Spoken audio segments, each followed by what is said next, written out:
Hello again, my people. It's been about a week since I made my last video.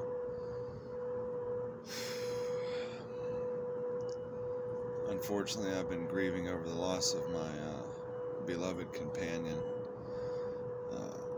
service animal, if you will, my cat. I've made videos with Black Mamba. Little bits and pieces of something to remember him by, for the rest of my life. Can't really put into words what that gentle soul meant to me. For 12 years, 7.5 months, that's over 4,600 days. It's a long time. It's a lot of days to wake up and feed my cat, have my cat greet me when I come home from work. So that's why I haven't been on YouTube lately. But bad news aside, I would like to move on to the stock market and cryptocurrency news and address some people's concerns and thoughts. For one, we have Bitcoin mining at 30 cents. We had a 52-week high of $10.60. Personally, I do not see a Bitcoin mining recovery until Bitcoin itself reaches 24,000 a coin. That's just my opinion, never financial advice. Always do your own due diligence. I see Workhorse just under $3. Doesn't want to stay under 3 very long by its movement. 270s is like when it's really down, a little bit over 3, when it's doing well. I would like to see a real recovery. I'd like to see it approach $4 and beyond here in the next 2 weeks. Doesn't mean it will. Again, I said I would like to see. Ergo, I think it's going to go sub $1. Unfortunately, just my opinion. I could be completely wrong. Then I think after that sub $1, it goes back over $1 yet again, based on tendencies that I've been watching over the last couple plus years, particularly over the last year and a half, 6 months. Sounds vague, but I've watched it in those sections. And when I say it, I mean everything I'm naming, then hundreds more. I see Metamaterials, reaching its 65-cent 52-week low. I believe it will recover. I believe it will take time. It will take catalyst. I believe it's stronger than it appears. I believe Workhorse is stronger than it appears. I believe it's odd how high Sunworks went and then dropped. I believe it's odd to call it high when it was $20 last year. These market conditions have been horrible, and they've been confusing, and they've caused panic. They've caused plenty of FUD, fear, uncertainty, and doubt for those that don't know. Nonetheless, there's still a pattern. And nonetheless, the market will recover. When it does, people will be excited. People may experience one of the greatest market recoveries in the history of the stock market. And part of that, a huge part of that, in my opinion, is due to how much it's actually dropped. I mean, a lot of stocks are, COVID levels and way beyond. Some of these stocks we never thought we would see the particular floors that they've reached. Just what a disappointment. Gamble. I think Great Panther Mining got delisted from Robinhood. That's after a reverse split, and then Color Star Technology had a reverse split.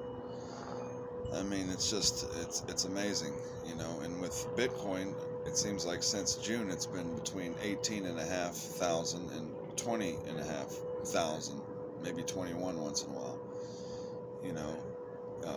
Hence my opinion on why I feel like it needs to reach 24,000 and beyond. Even at 22,000, I'll start looking real hard at it. But at 22, 23, 24 in particular, it will have then reached its next leg up. And when it does that, then you can look at Ethereum reaching 1800, 1900, 2000 instead of where it's at, which is around 1300 at the moment. 14 and 15 when it's green and Bitcoin's up, a little bit, usually. Shiba Inu and 11s instead of 10s, wanting to reach 12, and does it then cause FOMO? Basically we have to wait for the next bull run in the crypto market. It sounds obvious, but it is what it is. And there's certain indicators and flags and warnings to determine for us retail investors and institutional investors and anybody really to determine whether or not we're going to see a bull run or not. And when we do see a bull run, my opinion is give or take 3 or 4 days, we're going to see it for about 10 days of green. And you just want to be prepared when that happens. You want to buy the dip for those times, for those reasons. You want to hold for gold for those times and for those reasons. So the same thing is going to apply with stocks that are related to cryptocurrency, such as Bitcoin mining, amongst others. I figured that the gaming stocks would do well during football season. Well, we saw what happened to Gamble. It went way down. We saw what happened with Exla. Not that that's a gaming stock, but jeez, a whiz. Reverse split and then down. I still have an option, I think, for December or something like that on Exla. Jeez. I have very little faith in it, but it's there, and who knows? Probably just because I think I won't hit on that one, and that'll be one of them that wins.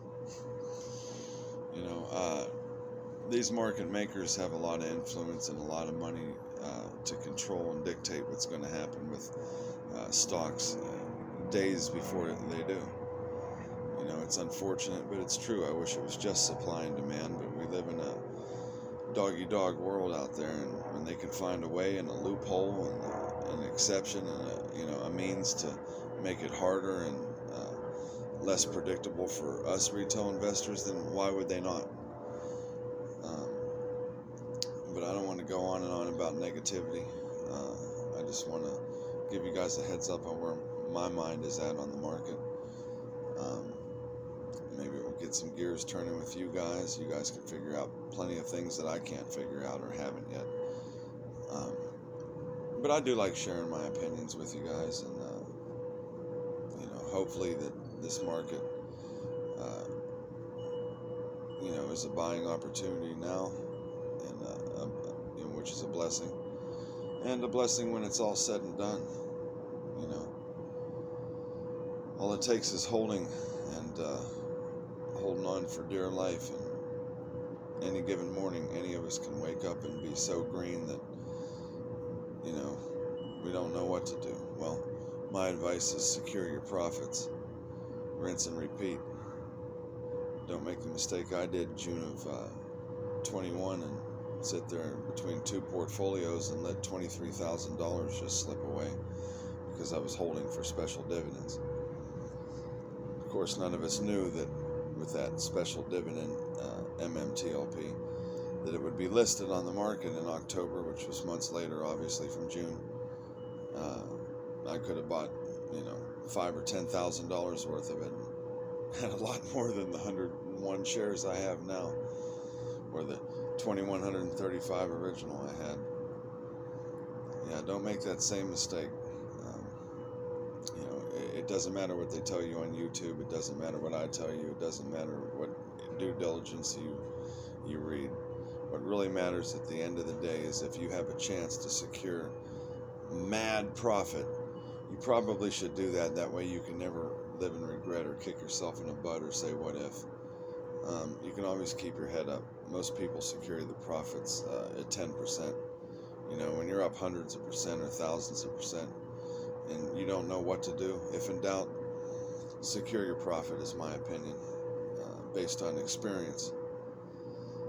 And my experience was even a special situation, and no longer would I ever make that same mistake. if I turn $300 into $23,000, I'm surely going to secure my profit regardless of what it could be. You know, whatever it might be, we'll worry about it after I secure my profit and rebuy back in with life-changing money on the side, if you get what I mean. These are just some words of the wise, just some opinions, never financial advice. I wish everyone the best and brighter times ahead. Just some things to meditate on before we go to bed. Until then, see you at the bell.